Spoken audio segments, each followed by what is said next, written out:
One of the most important skills that anyone can acquire today, a skill that is needed by more than 100 million Americans, is the ability to drive a car safely. According to leading safety authorities, improper driving is a contributing factor in about 80% of traffic accidents. To help remedy this situation, many efforts have been made, including school-age training, to improve techniques and educate motorists in safer driving habits. But a nationally known safe driving expert, Harold L. Smith, who teaches teachers, decided that what was needed was a simple driving system founded on a few logical rules that the driver could remember easily and could apply almost automatically in all driving situations. Drawing on his long experience, Smith developed, tested, and perfected his rules. They became a truly basic approach to the problem. He realized that two things are of paramount importance to drivers: space for the car and visibility for the driver. What he had developed was a 5-step formula to create a space cushion he could keep with him wherever he drove, and to acquire and maintain visibility at all times. Here are his 5 rules. Aim high in steering. Get the big picture. Keep your eyes moving. Leave yourself an out. Make sure they see you. Now, with these rules, any driver can greatly improve his driving skill. It is estimated that the average motorist is only half as good a driver as he could be.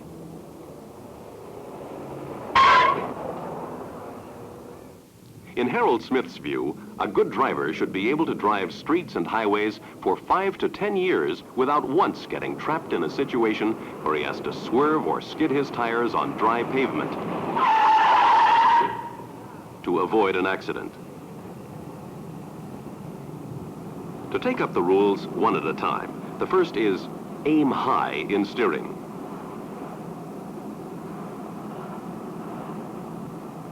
You can't drive by sighting right over the hood. If you sight over the left fender, you will tend to move to the left, a setup for an accident.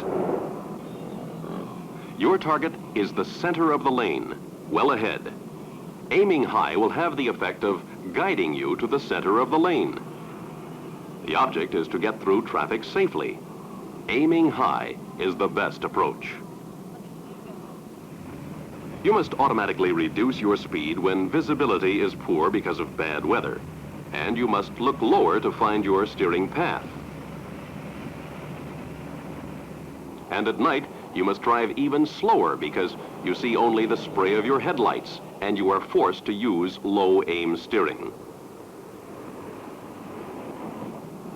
Aiming high is imperative in following rule number 2. Get the big picture. The big picture is sidewalk to sidewalk wide and a block deep. Now, what's happening up there? The truck will probably stay in his lane. This car, will he cut in front of us? Will someone pull out of a parking place at the curb?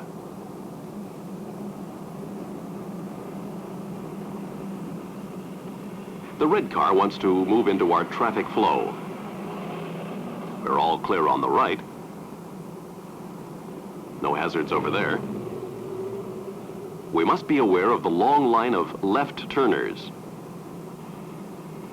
Our big picture seeing keeps us informed and safe. But you can't have visibility if you haven't a clear view ahead.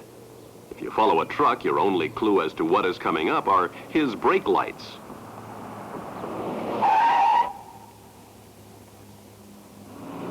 When you find yourself back of a big truck, drop back safely. If he's going slowly enough so you can pass, check your mirrors and get around him.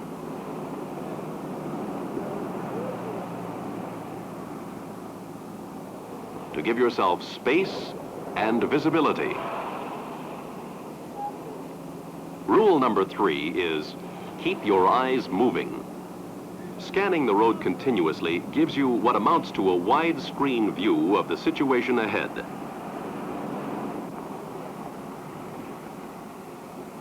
But you must also know what is back of you.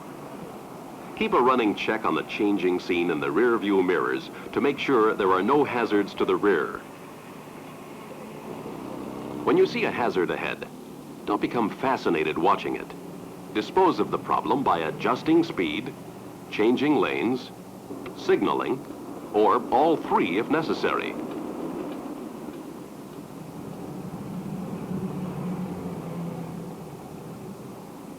These 3 seeing habits of the Smith system are keys to getting and keeping space and visibility. As you drive along, it must be automatic for you to know where to go if someone else does something unexpected. Leave yourself an out. Your space cushion should travel with you wherever you go.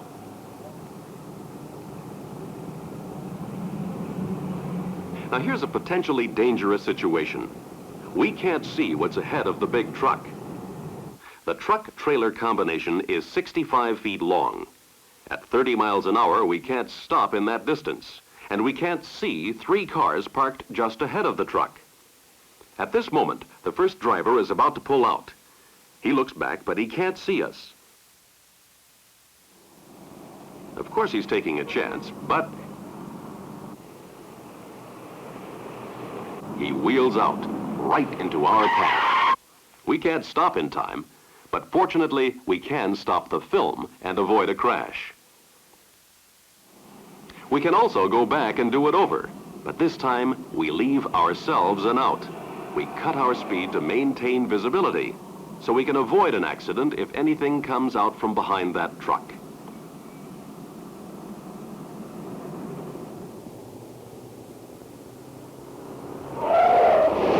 Both drivers were going too fast, because neither could see the other until it was almost too late. Most collisions result from mistakes by drivers.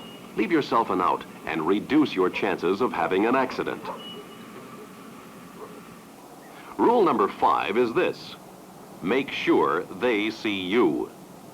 How can you be sure other drivers and pedestrians see you? The horn, lights, even in daylight, and eye contact are your communication tools on the road. Use them positively. This way, the other person knows you are there and has a good idea of your intentions. Make sure they see you. For example, down a line of parked cars, the vacant steering wheels indicate cars that will stay put. But here's one with somebody behind the wheel. What's he going to do? A tap on the horn will tell him you are there. Sometimes drivers don't check traffic to the rear. We sound the horn lightly, and we get eye-to-eye contact. Harold Smith says the horn is too often used simply to express alarm or deliver an angry blast. Eye contact is your best indication that the other person will act in a reasonably predictable way.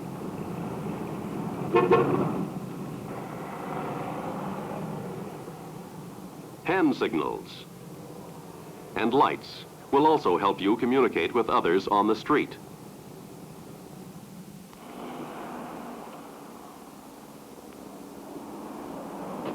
But perhaps the best way to observe how this 5-point program can be put into action is to ride with Harold Smith himself and listen to his comments as he drives. Ernie, what we're going to do here is a wrap-up of what we've been talking about in space and visibility. These are the 2 basic ingredients for all automobile operations on any given trip, from point A to point B. I'm going to attempt to demonstrate for you what it looks like to plant this vehicle voluntarily into the traffic stream with lots of space and lots of visibility around my vehicle most of the time. I'll be talking and telling you what I'm doing and where I'm looking and why I'm doing what I'm doing with the vehicle at any given moment. For instance, right now I'm looking a whole block and a half down the roadway, and as you can see, we have a beautiful space in front of us. We've got a beautiful space over here, and we're enjoying right now a 3-car length lead on the car behind us. Way up front, things are still looking very, very good, and right now we're running at the speed of traffic. Now, of course, there's nothing wrong with driving in the right-hand lane next to these parked cars, but you must be aware of the fact that people do occasionally open doors and move these cars in and out of parking places. So when you're driving in the right-hand lane, you have to be aware of these people. We scan the steering wheels of these parked cars looking for people. I gave this lad a friendly tap of the horn. He looked up and smiled. Just wanted him to let him know we were there so he wouldn't step back dangerously into our path. There's a lady sitting in the car right here. We'll give her a friendly tap of the horn and ask her not to open the door. Now, I didn't have to ride in the right lane all that time. My left lane was wide open. I could have been riding out here and not have had to worry about all those horn taps. But people will ask me occasionally, do I advocate that they always drive in the left-hand lane? And of course not. I advocate that they drive wherever they feel comfortable, but always apply the principle of space and visibility and, of course, communication with other people. In the background up here, now becoming the foreground, we have a stale green light. We are approaching now and just past the point of no return. You mean by a stale light that's been on for a while? It's been green Right. for some time. A stale green light is a green light that was green when I first saw it. So I must assume that it could go against me at any time. It's a defensive outlook. Right. Fellow up here is trolling for a parking place, or he's trolling for some address, not paying too much attention to his driving. Gave him a friendly tap of the horn just to let him know we're about to move into his blind spot. Moving along at the speed of traffic. Got a beautiful space up front, got a red light in the background. Driver at right angles is looking at us. That's the eye contact we refer to, and all is clear all around us. We have a bad situation up front because that big billboard, and that billboard, I mean that truck, any big vehicle, large displacement vehicle, that blocks your forward view, we refer to affectionately as a billboard. And you can't see through them, around them, under them, or over them. So they usually are hiding something that you have to slow down to see. Have to stop for this one, that's quite obvious. Now, after this vehicle up ahead starts to move, I'm going to sit here with my foot on the brake and mentally count to 3 before we put this vehicle in motion. The object here is to get an immediate, instant space cushion so that I can take my eyes off this fellow and look way up the block. The only way that you can consistently get a big picture. Keep your eyes running 8 to 12 seconds. That's a block down the roadway. Leading your vehicle at 30 miles an hour is to be a minimum 6 car lengths away from the nearest vehicle in front. You won't have to concentrate on that car. You can have that peripheral I always vision like to say that I can comfortably take my eyes off of it. I mean, it feels good in the pit of my stomach even when I'm not watching it. Now, Ernie, we've covered a lot of the points and the situations you encounter on this kind of a street. In a few minutes, I'd like to take you out on the freeway, and I'd like to show you how we apply the same principles of the Smith system out where traffic conditions are somewhat different. We don't have parked cars, cross-street signal lights, but we do have entrance and exit ramps, and we have much higher speeds to encounter. Now I'm going to enter the freeway up here, Ernie, and I expect that we're going to encounter a little different situation than we've had back on those surface streets. On this particular entrance ramp, we don't get any preview whatsoever. It's all blind. It's all blind. I can't see a thing until we get up on the level of the freeway itself. How we can blend in up here can only be determined when we get there. But I'm assuming the engineers have given us an acceleration ramp. It isn't very long. I can see that right now. However, we've got a beautiful spot here to fall into. I'm going to pull right up to the speed of traffic, and we're going to move right on out just as smooth as silk. Now, you can notice up there we have a great big cluster of traffic. And we're not going to catch that cluster at all. We're just going to leave those people where they are. I'm going to get up to their speed, but I'm going to stay back here. By running their speed back here, I keep a lot of people back here from passing us. You can't help it. If a Charger once in a while, like this little hot dog, wants to go by in a sports car, but by and large, most people run along about the same speed. I like to drive the speed of traffic. It isn't always exactly at the speed limit. Sometimes it's a few miles per hour under. But nevertheless, if you're driving at the speed with most other cars, you have to make the least number of adjustments to keep your space and visibility. We have a lot of space in front of us, a lot of space on both sides, and I have a beautiful space cushion behind me right now. As we round the bend, I can see way up, the fellow that's setting my pace is in the blue car up there, just disappeared around the curve. You really don't have any time racing into a traffic pattern having to slow down anyway, so might as well stay where you are. That's absolutely right. You see, again, there's a cluster of them all grouped together up there, and I don't want to join that mob. I don't want any part of them. I want to stay by myself. We've got space here, space there, a lot of space in front, and a beautiful cushion behind us. We're doing all this by making little adjustments of the accelerator. Sometimes we pick up a little speed, sometimes we let up on the accelerator to drop our speed. Now I'm going to move over into the right lane because we're getting ready to get off up here. This is the Smith system in action, the working formula for space cushion driving. Space for the car and visibility for the driver. I like to get over here and decelerate off of the main roadway if you have such a deceleration lane. And in many parts of the interstate system, we do have lanes like this, and most motorists don't take advantage of them. I don't like to use my brakes out there on the main portion of the main travel thoroughfare. Also gives the fellow behind you a definite cue that you want to get off at Exactly. the next He ramp. knows exactly what I'm going to do. Takes all the guesswork out of it. Aim high in steering. Get the big picture. Keep your eyes moving. Leave yourself an out. Make sure they see you. You'll find these principles can be applied in every driving situation, on all streets and highways, wherever you go. So next time you drive, make space and visibility work for your comfort and safety. Be a better driver and enjoy yourself.